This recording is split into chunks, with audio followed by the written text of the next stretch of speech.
Near the summit of Mount Everest, up in the death zone, on the edge of the north face, there's a cave the climbers call Old Green Boots. Climbing towards the summit, some mountaineers like to stop and pay their respects to the Indian climber who lies preserved in the ice exactly where he perished 10 years ago, with his green boots marking his grave. Nobody ever mentions his name, nor discusses how he died. His body is regarded as a warning they can expect no mercy in the death zone. On the morning of May 14, 2006, a group of mountaineers were shocked to find another climber, frozen but still alive and sitting next to Green Boots. Believing there was nothing they could do, they decided to leave the stricken man and carry on.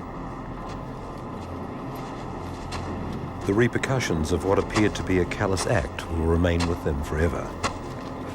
They were condemned by commentators and the media. New Zealand climber Mark Ingalls became the first double amputee. Questions of morality have been raised after mountaineers commercial mountaineering made climbing the world's most heartless Mark Ingalls became a pariah in the climbing world to save stricken British climber David Sharp on Mount Everest last week. The first man to summit Everest, Sir Edmund Hillary, judged it the selfish behaviour of a modern generation of climbers. Their aim is to get to the summit, and the welfare of anybody on the way is just too bad. It wasn't just anyone that criticised me, you know, it was my childhood hero, you know, well, it was my hero, still is, Sir Ed. I think Mark Ingalls was a bit crazy. The criticism stung, but what stung even more was that people were voicing opinions on no information of what it was like. More than 30 people walked past the stricken man that night, and yet a double amputee, Mark Ingalls, was the only one blamed for not helping him. What really happened on Everest? Does summit fever turn human beings into heartless machines? Or did Sir Edmund Hillary get it all wrong? The hardest thing is to think that people think that you would walk past a dying person and not help them if you could.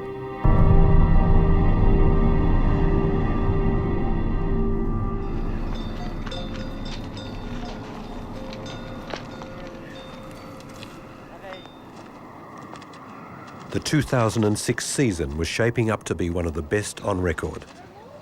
Hundreds of mountaineers, hoping to reach the summit by way of the northeast ridge, were encouraged by forecasts of good weather and perfect conditions.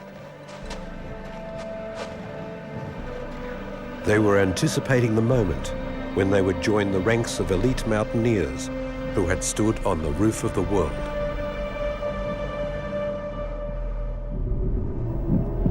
An assault on Everest begins with acclimatization to the lack of oxygen. The climbers establish a series of camps in stages to the summit. The final push takes them into the death zone, an environment so hostile the body, starved of oxygen, starts to eat itself. The lungs and brain swell, and exposed flesh can instantly freeze. Why Everest? Well, it's the pinnacle, really. It's the highest. And if you can stand on top of that hill, then the amount of power that it can give you for the rest of your life is just, you know, if you can do that, then, geez, you can do anything. Mark Ingalls was one of a team of 4 New Zealanders who would attempt to match the achievement of Sir Edmund and stand on the summit of Everest. Mark Woodward, or Woody, had already summited Everest twice. On this expedition, he was responsible for leading the team to the summit. Mountaineering challenges you mentally, it challenges you physically. It's almost getting down to the core of what living is about. You cut away all the extra stuff in life and it's just you and survival, testing your skills against Mother Nature. It's also a spiritual thing too. You know, when you are up high on a mountain like that, you feel like you're up there with the gods. Mark Ingall's legs were designed and built by Wayne Alexander, or Cowboy, who was also attempting Everest for the first time. On a personal level, I guess you're looking for a place where you can perhaps find or confront fear. I think any time you take on nature, you're exposing yourself to things beyond your control. That's the beauty of it, you know. It does make you feel a part of something that's hard to get any other way. Mountaineering is a very, very selfish thing to do, and I wanted Everest to be more than just me climbing it. And so what I wanted to do was to raise money for the Cambodia Trust, a group who I work with in Cambodia with the landmine, the polio victims, 100,000 amputees or more. What we did was we raised almost $80,000. $80,000 buys an awful lot of legs. Mark Fetu had been to the summit of Everest 4 times and shared a special bond with Ingalls. We've both sustained frostbite through climbing. Stumpy and Gimpy sort of came from somewhere between Ingalls and myself. I can't quite remember where that came from, but yeah, he's Stumpy, I'm Gimpy. Well, I guess Stumpy is because of the fact he's got 2 stumps and I'm the Gimp because I've only lost my toes. Fetu was working as a cameraman for Russell Bryce, who operates one of the biggest and most expensive expedition companies on Everest. People come here to Everest and they spend a huge amount of time, money and effort to be here, and they often throw caution to the wind. And it's partly my job to try and keep these people cautious so they don't make false judgments. There's a lot of debate on how much you pay when you go to Everest. You know, some people pay very little. I think the minimum you can pay is about $8,500 US. And then, you know, Russell's one of the most expensive. You know, it cost me $50,000 US. One of those who opted not to spend his money with Russell Bryce was Englishman David Sharp. He chose a budget expedition with Asian Trekking, who provided little more than the necessary permit for his 3rd attempt on Everest. Sharp's friend, Jamie McGuinness, had been with him on the mountain before. David just wanted to book with anybody who would take him. Asian Trekking had a mix of people who wanted to climb independently.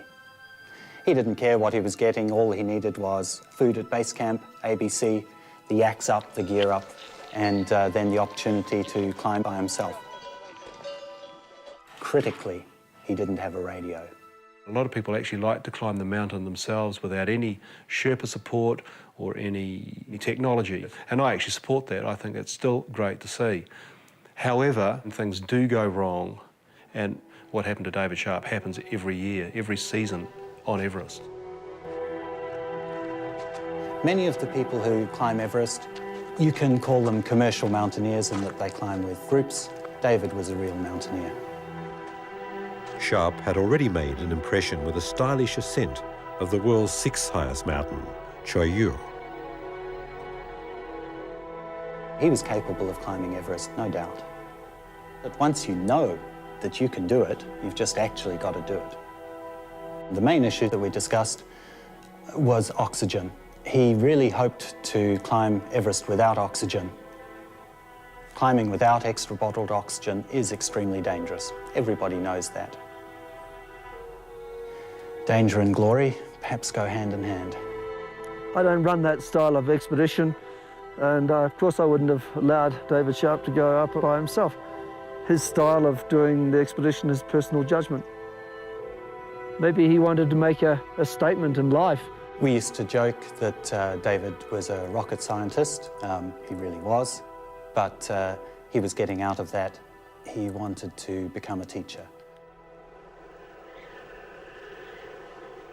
By an accident of fate, on the afternoon of May 13, Mark Ingals took a shot of the summit he hoped to reach the next day.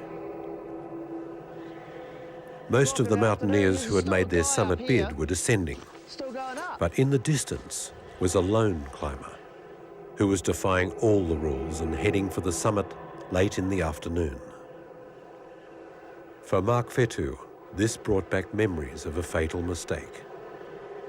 12 years ago, I was involved personally in similar circumstances, going for the summit very late in the afternoon with a friend, Mike Reinberger. I was filming him, and he was very reluctant to turn around before getting to the summit. And at one point he said, "Oh, look, we'll bivvy on the way down." I was not keen on that idea, but I didn't want to leave him either. So I continued. We summited very late, so we had to bivouac and spend the night out, virtually 70 to 80 metres from the summit. So it was a ridiculously high bivouac. The climb took its toll. Just keep moving down. Just keep moving down. Yeah. And on the way down, Mike was struggling to stay upright and walk. He was blind, quite serious stages of cerebral edema where you do become blind.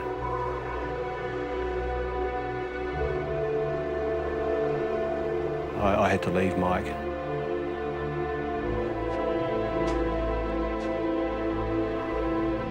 I tried my hardest to help a friend down.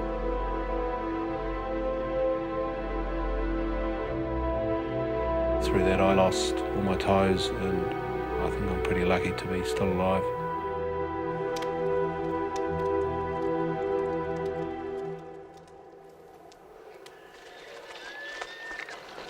From the beginning of mountaineering history, Everest has had a fearful reputation. Nobody in those days knew what really high altitude meant. Could one even live at such heights? Nobody knew. Since British schoolmaster George Lee Mallory said in 1924 that he would climb Everest because it's there, and then vanished in the clouds, Everest has claimed more than 200 lives. Mallory's body remains, a frozen memorial, there because it was there. It wasn't until 1953, 29 years after Mallory died on his third expedition to Everest, that New Zealander Edmund Hillary and Sherpa Tenzing Norgay reached the summit. Tales of the feat that earned Hillary a knighthood were like fodder for generations of school children like David Sharp. To New Zealand kids like Mark Ingalls, Sir Ed was a god, and like him, they desired to attain the highest altar of mountaineers. I guess every Kiwi kid has a dream, to be an All Black or to follow in the footsteps of Sir Ed. I was never going to be an All Black, I was a scrawny little runt, but that made for a good climber. It meant that I could follow in the footsteps of Sir Ed.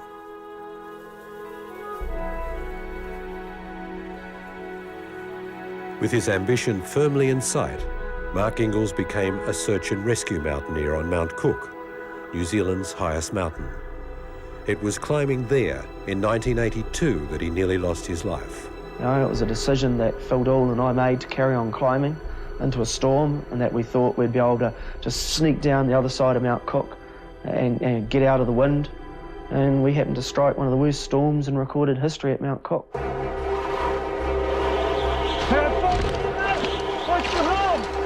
We just snuck into this wee cave near the summit to get out of the wind, and the wind just didn't stop. The wind didn't stop for 13 and a half days. 24 years ago, searchers fought blizzard conditions for 2 weeks to rescue Mark Ingalls from Mount Cook. A helicopter crashed. The crew narrowly escaped with their lives. There's strong winds blowing up through here, but they've got shelter back in behind here. The men named their ice cave Middle Peak Hotel. It was 2 weeks before they were rescued. Yep, I've been rescued before. I know what it's like. But I also knew why we sat there for 13 and a half days, because it would have put our rescuers' lives at risk to come up and try and get us at any other time. The result of Middle Peak Hotel was some pretty severe frostbite. The whole 4 foot frozen completely. After a month in hospital, got wheeled into theatre and had both legs amputated, about 140 millimetres under the knee. So many people ask about how do you train for Everest, you know? Well, for me, the best training that I ever had was Middle Peak Hotel.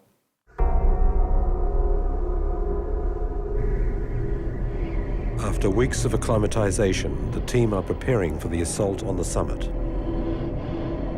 They will leave Camp 4 and spend at least 12 hours in the death zone, battling the blind forces of nature in their attempt to reach the summit and return. The Northeast Ridge route is divided into 3 waypoints: first step, second step, third step, and then the summit. On the route to the first step, they will also pass Green Boots Cave.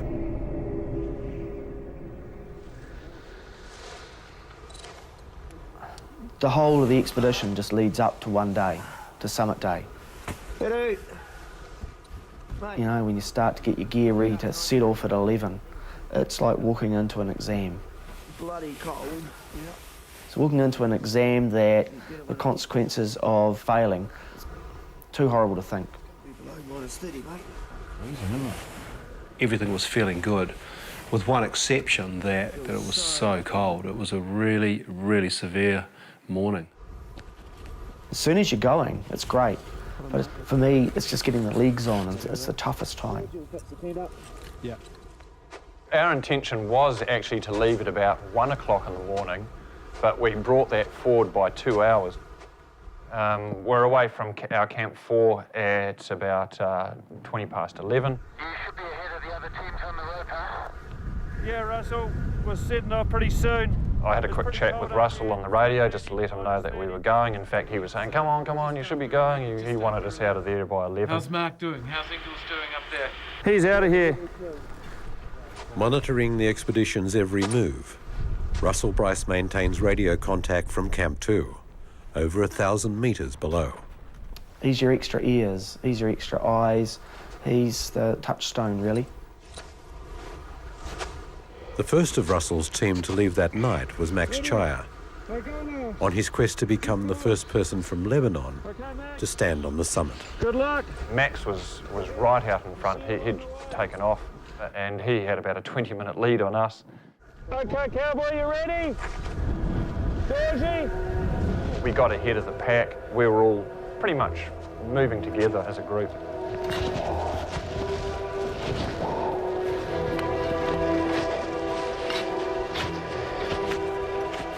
Our biggest problem was that there was a lot of other people keen to be going for the summit that day as well, and it almost becomes a bit of a rush so that you're not going to get caught up in any traffic jams. Turned out to be around 35 to 40 people all up, and we were right at the front, which was great. You're moving in a line all the way to the summit on a fixed rope, and it is a wee bit like a train. It stops and it starts, and the carriages all, in a sense, through osmosis, almost pull each other through. When it's that cold, you need to keep moving to keep warm, to just be able to maintain a reasonable sort of body temperature. It's much, much easier at altitude to get frostbite. Whenever I stopped, even just for a minute, for seconds, to try and warm my hands, Dorji would be right behind, hitting my pack. Mark, get moving, don't stop, you cannot stop. You cannot stop today. And Dorji's a guy that's, he'd climbed Everest 5 times before. This was going to be his 6th ascent. I saw the nervousness in Dorji. I saw the nervousness in Fetu about the conditions that day. It was just so brutally cold.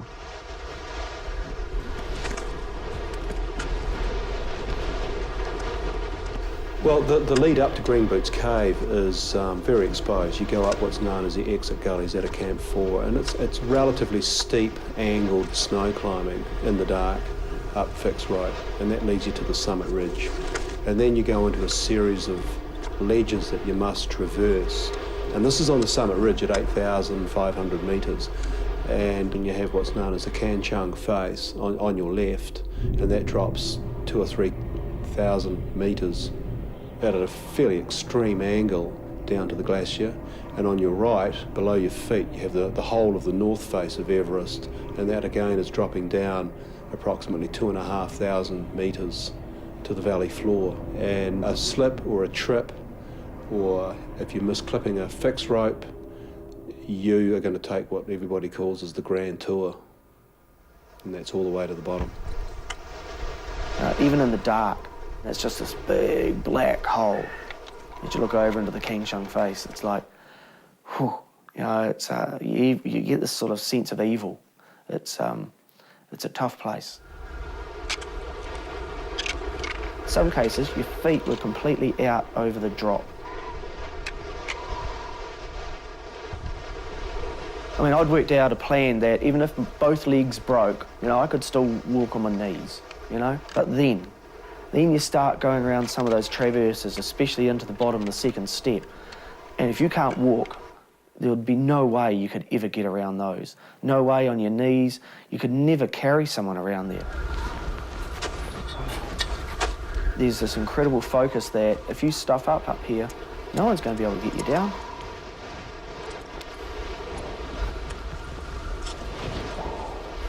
One of the harder sides of Summit Day is that you do encounter dead people. There are bodies up there that can't be moved or removed because of the nature of the terrain. It's very steep. It's horrendously exposed. So there are bodies that you occasionally have to either climb over or try to climb or walk around. In my first time on summiting in 04, we walked past 6 dead bodies. I mean, it was a shocker.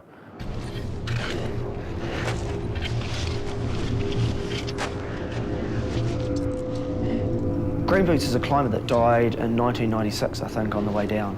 You know, like a lot of people do, on the way down. Like so many of the bodies on the north side of Everest, you know, the minute that you die, you stop being flesh and blood and you become part of the mountain. You know, you can't be moved, you adhere to the frozen rock.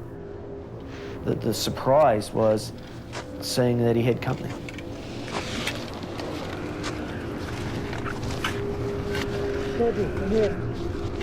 I felt desperately sorry for whoever it was in there. You know, the level of frostbite was tragic. And then the first thing that came to mind was you were the guy I saw yesterday afternoon high on the summit slope. I just sort of recognised what he must have done. He'd got to the summit late, he was alone, and I figured that most likely coming down he ended up descending in the dark, which of course is dangerous when you're on your own. It's possible that his headlamp batteries had died, and so he stopped up for the night. He found this cave and he crawled in there, and I thought that was a pretty sensible thing to do, considering the circumstances.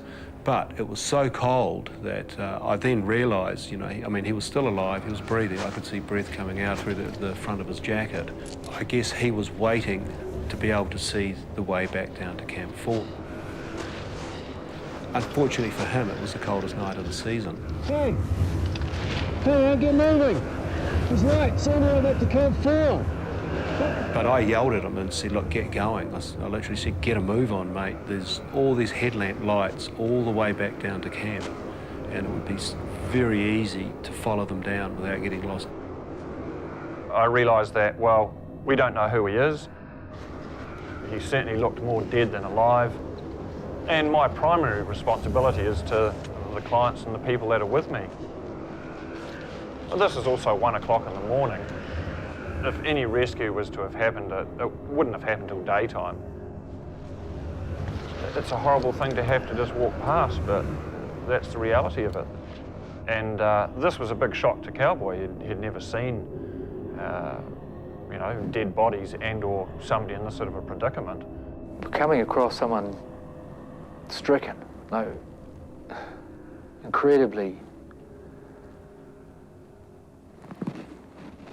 incredibly sort of whipped away by the harshness of the environment. It was incredibly uncomfortable. It was horrible. It's the worst thing I've seen in my life. I became transfixed. Then there was movement. It was just a small movement of the head, but in something that's lifeless, seemingly lifeless, it's a huge movement. It's just because it represents life. this desire to be tactile with someone in such need was drawing me right to him, and to the point where, you know, I really wanted to touch, but there's this dignity in death that makes it hard to touch someone. But I said, God bless and rest in peace, because I knew, you know, we were leaving him. That people who knew about these things had seen this before, and they're qualified to make that decision. They had made it. We were leaving him. We were moving on.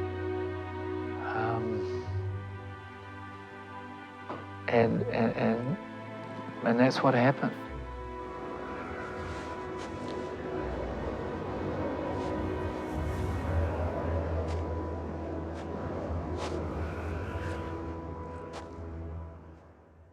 It's a hard thing to explain, and it's not an easy decision to make to have to go past somebody like that, but that's what it takes. You know, that's the hard calls that you sometimes have to make in mountaineering. If you're going to have an accident up there, you need to be walking, you need to be conscious to be rescued. The only rule really is to climb and keep climbing. Don't stop climbing. Climbing up, climbing down, just keep climbing. To have suddenly stopped and abandoned everything, that decision wasn't really up to me. That would be Russell. I would have had to have, you know, really got more communication going with Russell to sort of say, hey, you know, should we try and help this guy? I think I heard some radio traffic. Yeah, copy North Cole. There's another body in Greenboots Cave. As we travelled on, I made a call to Russell on the radio. Well, people are telling me that Woody sent me a message from Green Boots, and lots of people tell me that they sent lots of radio calls to me. I monitor every radio conversation I have. I make a bullet point in a diary and make a time note. So, of course, if someone was going to say that they'd seen somebody or seen a problem at that stage, I would have noticed that, and I certainly never ever received any record of that. The log shows a radio transmission from there back to North Cole anyway. I think Perba made a call, and about 1 a.m. I don't have a record of that, and I don't understand what Cowboy was on about. He talked to me about conversations that he had that I never ever had. You sit everyone down that was there that day, and you'll get an equal number of different stories. From my memory, I used the radio. I got a reply to move on. There's nothing that I could do to help. Now, I'm not sure whether it was from Russell or from someone else, or whether, you know, it's just hypoxia and it's in your mind. At Mushroom Rock, we certainly made another transmission to Russell, which he received. If I'd received a message that David Sharp was in trouble at that time of the morning, yes, maybe I could have done something. Who knows? The day might have been totally different if there'd been a different radio call and so on. Yeah, had we? Or did I mention it again? You see, it's amazing how your memory clouds. You know, sometimes I think, oh, you know, I'm sure I mentioned it again. But, yeah, obviously it never really got received, so. It remains a mystery why Russell Bryce did not receive any of the radio calls about David Sharp, but did receive other messages that night. But another bigger question has never been answered. Why didn't any of the other 30 or so people who passed David Sharp on the way to the summit stop and try and rescue him? From what I can gather, some people thought that he was dead, some people thought that he was a dead body that they were expecting to see there. In any case, a lot of people didn't see him at all, and others thought that he was beyond recovery, I suppose. I wasn't there. It's a question that is hypothetical. I don't know. Later, on the descent, many of the mountaineers would encounter Sharp again. Mark Ingall's focus shifted to his own survival. A broken valve in his mask meant much of the oxygen he took in each breath was leaking out. With less oxygen to warm his body on the bitterly freezing day, continuing to the summit would almost certainly result in serious frostbite. It was such a tough day that any effect that green boots and the body in the cave had on you disappeared within 5 steps. But the understanding that you didn't want to end up like that stayed with you for the whole climb.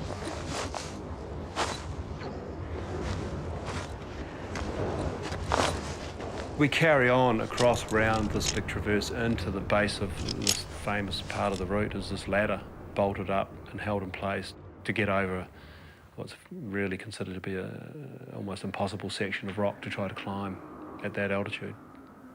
And you look up at the second step, and it's just like this big ship's prow that rears up over you. And I went, bugger. It's technical, it's just awkward.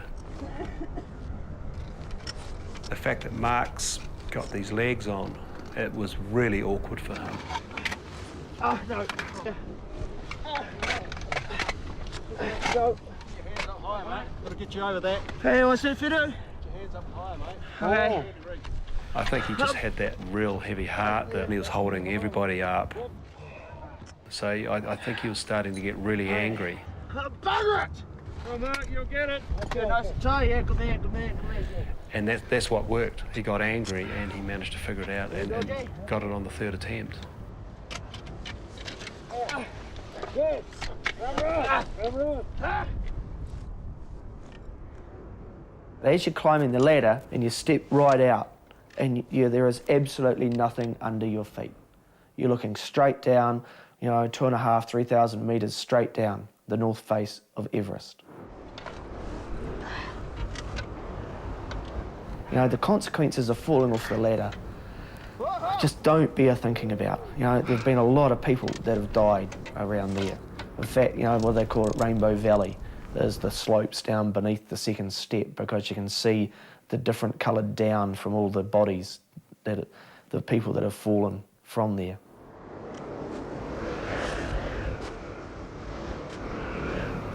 It goes from being a physical mountain below the second step, it goes to being this real mental mountain above the second step.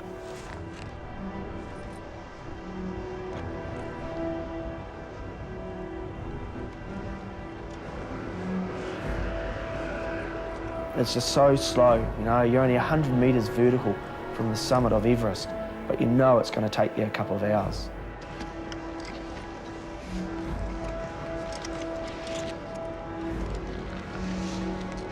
You're getting desperately tired.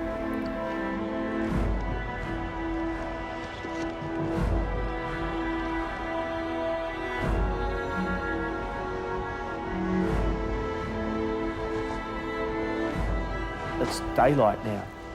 You're still looking down at your feet, but it's not the big black hole anymore. It's all the way down to the wrong book, It's all the way down the north face.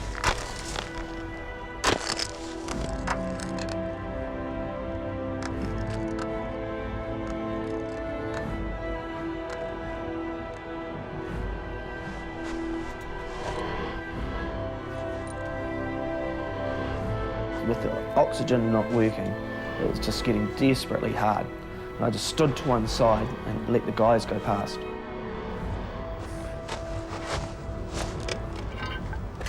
Ingall's situation was now critical. Lack of oxygen was affecting his decision-making. With only a few hours left in his tank to get to the summit and back, he had to ignore extreme pain from his stumps as ambition drove him forward.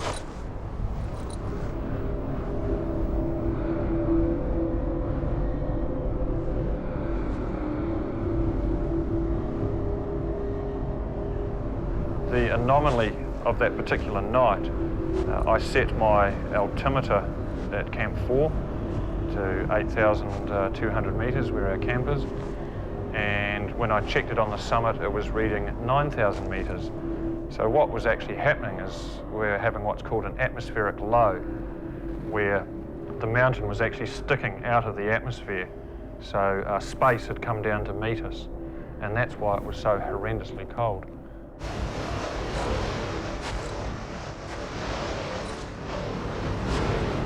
And you just keep going, you know, you're just chanting to yourself, 5 steps and stop, 5 steps and stop. Well, it's actually, you chant a damn sight slower than that.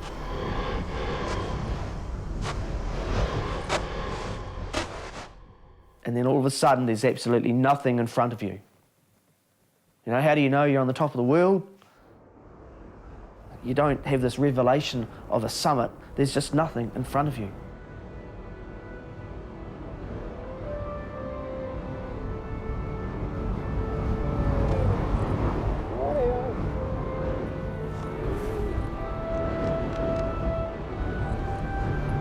There's one other thought, and that's, you know, I've shared a footstep with Sir Ed.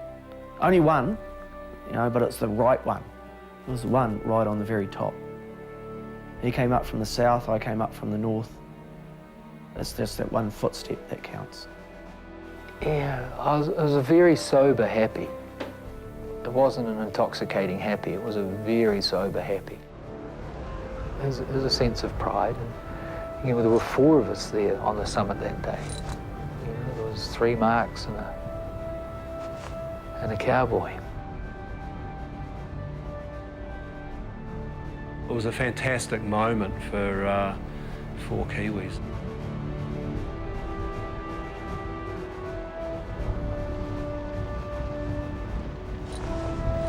With most of his oxygen depleted and his fingers frostbitten, the critical challenge now was descent. And it's during the descent that most of the fatal mistakes occur. For me, especially, climbing down's much, much harder than climbing up. And as soon as I started moving down, I knew this was going to be a very long day. You could feel that you were doing a bit of damage.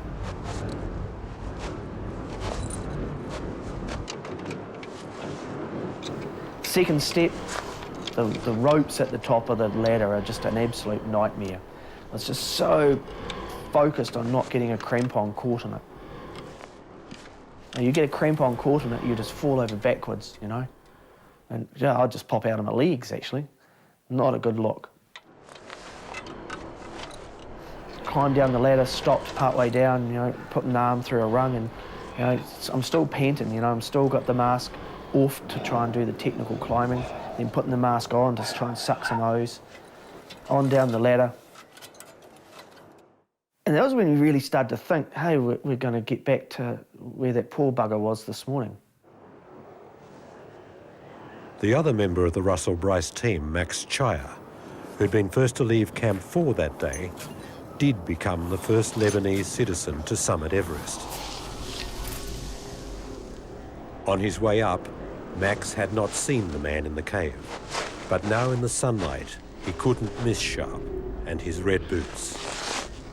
Chaya radioed Bryce. Russell, it's Max. This time the message was received by Russell. Yes, Max, this is Russell. Go ahead. Who was listening and watching from below. Also listening on the radio network were all the other expeditions, and they heard it as well. Max, I can see where you are. I can see where you are on the hill. I was looking through our telescope, and he described to me a man that was pretty much dead. Is he talking, Max? Is he able to talk? No, negative. And in actual fact, during our conversation, which was taking something like 20-odd minutes, Max said, oh, no, the man's died. He's stopped shivering and he's died. And then Max comes along and says, oh, no, he's come alive again. Mate, I know this is hard, but it's going to take 20 fresh guys to get him down the hill. I've been monitoring your oxygen and you've only got 2 hours left, so I'd like you to leave him now. Come on down, Max.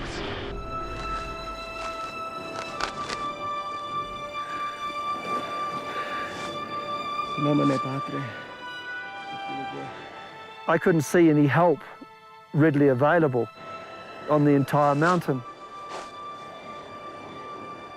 I had heard Russell talking to Max and insisting that Max keep going.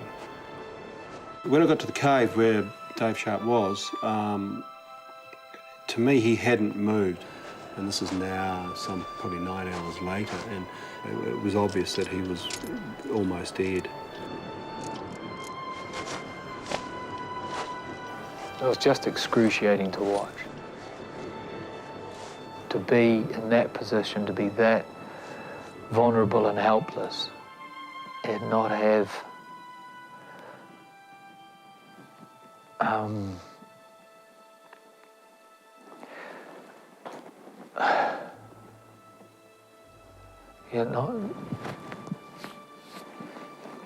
not have those, not have much of a grip on your life left, much of a grip at all, apart from being almost, I'm not sure, I've just, the same process occurred, I stopped, saw the others coming, and I moved on.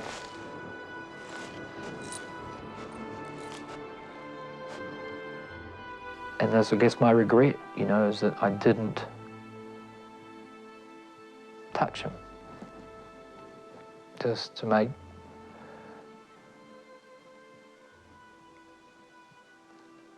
the tiniest of tiny differences. Max did what he could. Then some of our other Sherpas did the best that they could. They moved him out into the sun, out of this alcove. They found some spare oxygen. Then David did respond.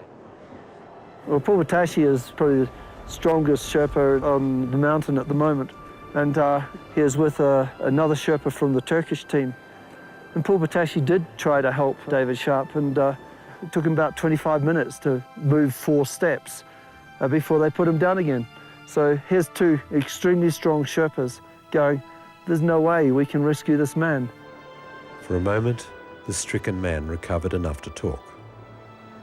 In his dying words, he told a Sherpa his name was David Sharp, and he was with Asian Trekking.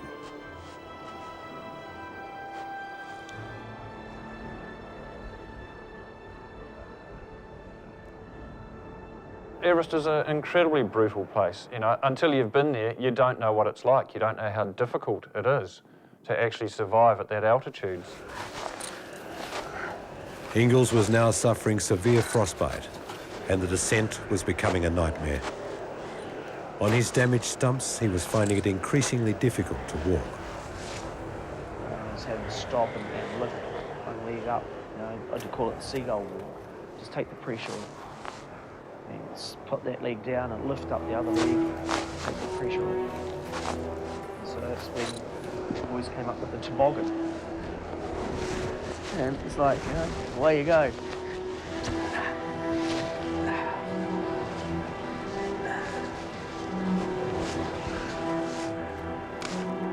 After hours of excruciating pain, Ingalls could go no further.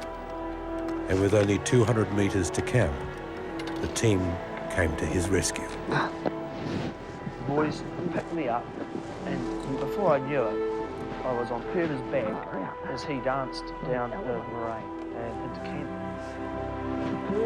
It's why you don't climb alone, so that those around you can address the issues before it's too late. When I got down, I just knew which had been the significant thing for me that day. It wasn't about summiting or anything like that. It was about what I'd encountered and shared in an incredibly limited way with another human.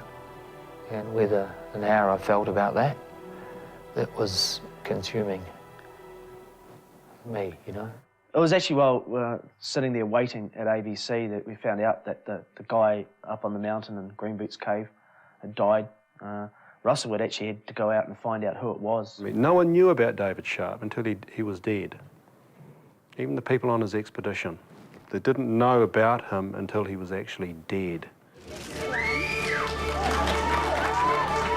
Ingalls returned to New Zealand a hero. Good to be home. Bloody good to be home.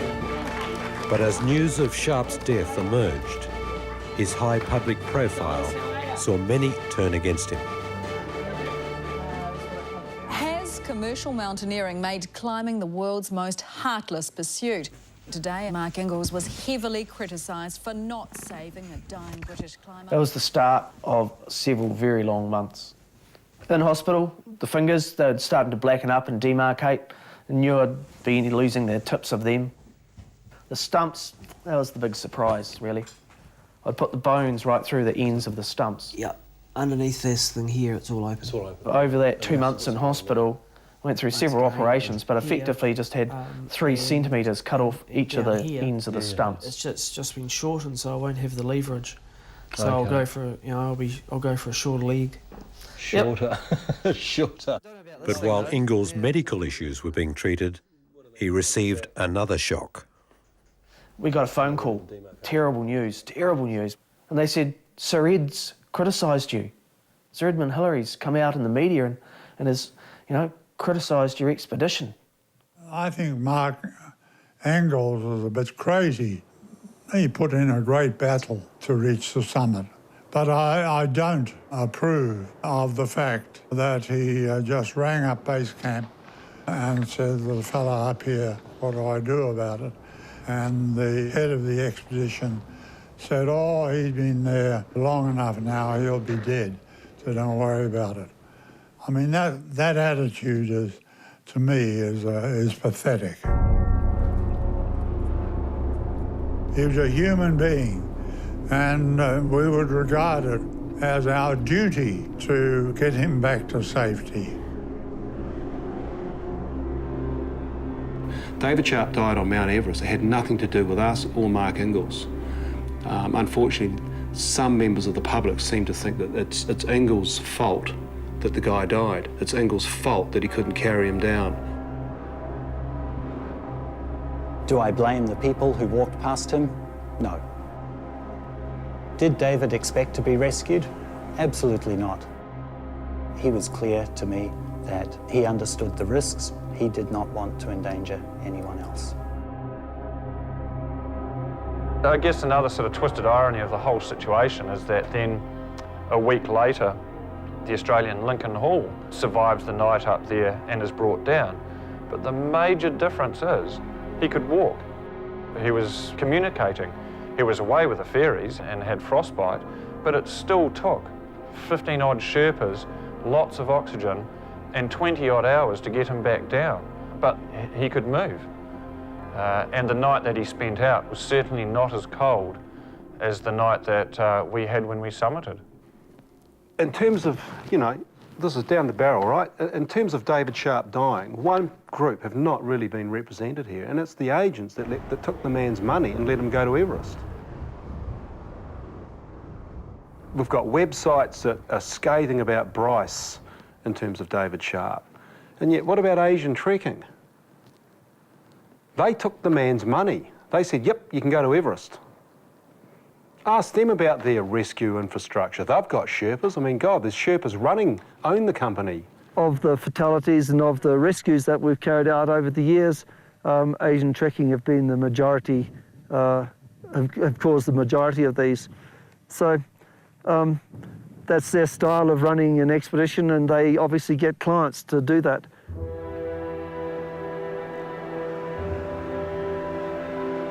When no one from Asian Trekking was prepared to gather the dead man's belongings, the task fell to Bryce.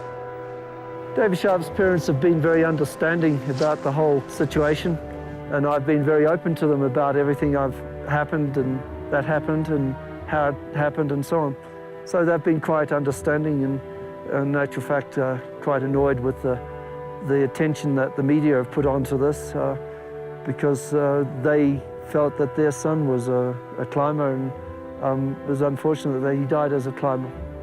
Now, we can't sort of create barriers or walls of cotton wool where we can all go there safely and come home alive. People don't find that challenging enough. Individual people want things to be harder for them because they have a greater sense of achievement when they've attained their goal.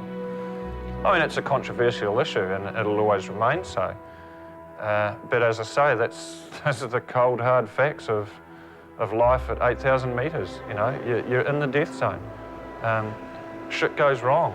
people die. It's a graveyard up there, and it's really difficult to be able to do anything about it.